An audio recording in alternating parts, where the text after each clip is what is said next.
Aw, full moon, you never disappoint. There's just something about a full moon picture that you know what you're getting into. There's sort of like the Roger Corman of the 90s. I know, without even looking it up, that there's gonna be a big creepy castle oozing with atmosphere, over-the-top acting, and some gooey-looking monsters. Let's watch Hideous and see if I'm right.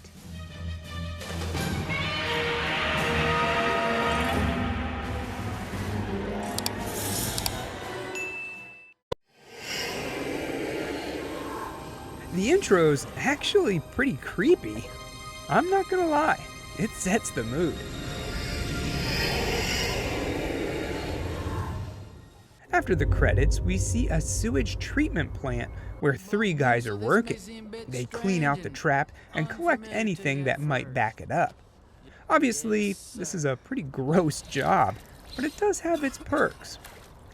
My Lizzie's engagement ring? Got it right here. One guy finds a nasty clump of flesh, and their leader, Martin, says he'll take care of it. But I smell an ulterior motive.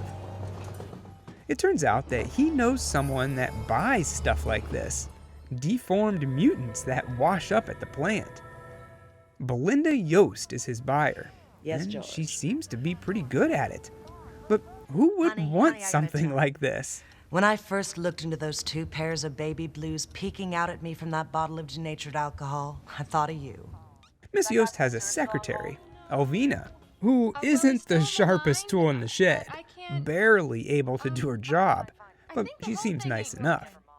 Once Yost catches wind that Martin has a new specimen for her, she races at a chance to see it and sell it, offering it to Napoleon Lazar, a rich businessman. However, she's worked a deal with Dr. Lorca.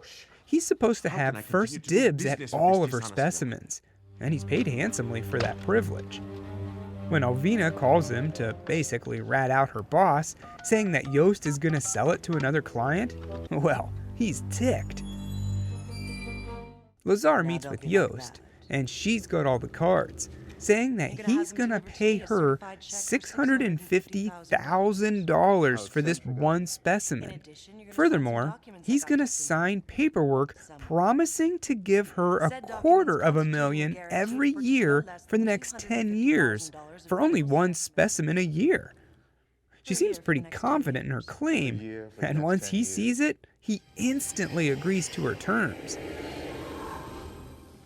You'll have your check within 2 hours. Honey, you just made me a very happy girl. Wow, that must be some specimen. But again, why?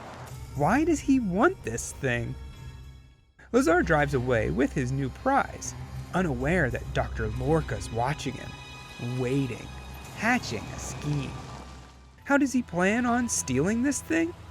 Why, staging an accident and having his assistant walk around topless wearing a gorilla mask. I'm free, I'm proud, I'm woman. You can't make this stuff up. But I gotta admit it works. If some chick ran at me like that, I would do whatever she said out of sheer confusion. Chained up, there's little Lazar can do but watch as his new prized possession is stolen from him.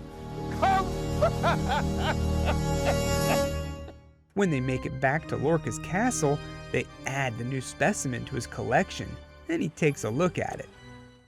The doctor's amazed. He's infatuated, practically in love with this thing. Jeez, man, get a room. Doc, you 2 want to be left alone?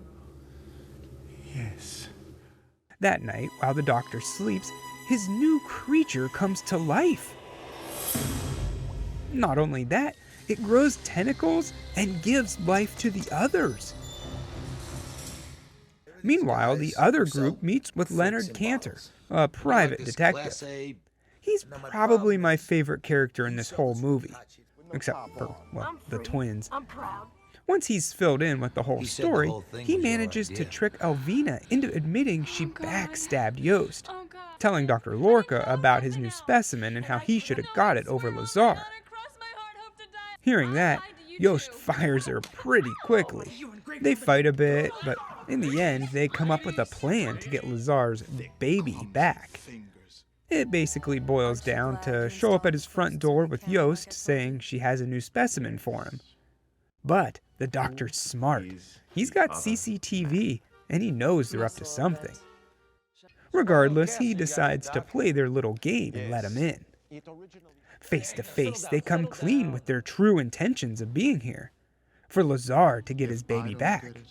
You know what? I'm tired of calling these things specimens or babies or things. How about I call them what Detective Canner calls them? Goobers. Get back your goober. Is that politically correct? Probably not, but I don't care. It's a fun word to say. The two men come up with a deal. Lorca will show Lazar his collection of goobers. And if Lazar can say, without a shadow of a doubt, that his collection is superior to Lorca's, then Lazar can have the new goober. Dr. Lorca, confident that his collection's the best in the world. So what's with all this table sitting stuff anyway? It's just part of my incredibly cute persona. Now, I didn't know up to this point if these guys were mad doctors that wanted to experiment on these things, or rich perverts that wanted to, well, you know. But now, I think they're just collectors. Just as you or I would seek out a bad movie to add to the shelf, these guys strive to find the biggest, nastiest genetic mutations to put on their shelves for bragging rights. My collection. A sham. After a few minutes, Lazar comes back into the room, defeated. There's no question. Lorca's goobers are the better goobers. However, those are animal mutations, not human. He wants to see the real stuff. Oh, no talk. Just show me. Very well. So the doctor gladly shows him. Follow me. Except there's one problem.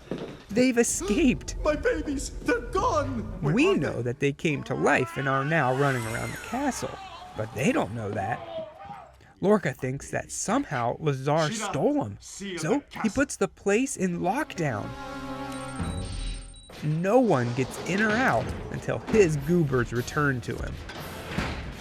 They fight for a bit, but the assistant Sheila has a gun, so that does most of the talking. She locks them all up in a storage closet, and after a little while of being in there and having no hope of escape, they hear a faint tapping on the wall. One of the goobers is trying to get out too. They make contact with it, and after a bit of back and forth, the little guy manages to open the door and get him out, giving everyone their first look at these creatures. It's magnificent. They're pretty disgusted, except Lazar, who's amazed. They're alive, and there's 4 of them. He just has to take them home for his collection. He offers them the world, giving them a place to stay and anything money can buy. But then Dr. Lorca shows up and tries to convince him to stay with him. After a bit of an altercation, it's now the humans versus the goobers. The first to go is Elvina, who trips on one of their traps and falls to her death. Jesus Christ! Still fighting over who has the right to take them home, Lazar and Lorca fight in a one-on-one death match. While that's going on, Yost is impaled by another trap, so she's dead. Going back to the sword fight, and we see that one of the little creatures opened a trap door that leads to an acid bath, both men falling in. Now it's just Sheila and Cantor left to fight the goobers. I know you can hear me, so listen up. Neither one of them really care about him, so it's into the acid bath they go. Sheila and Cantor leave the castle behind in their rearview mirror. But little do they know, the goobers escaped, and they're hitching a ride.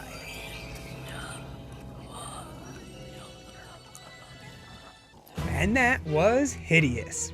This released on my birthday when I was 10 years old. I wish I would have gone to the theaters and seen it.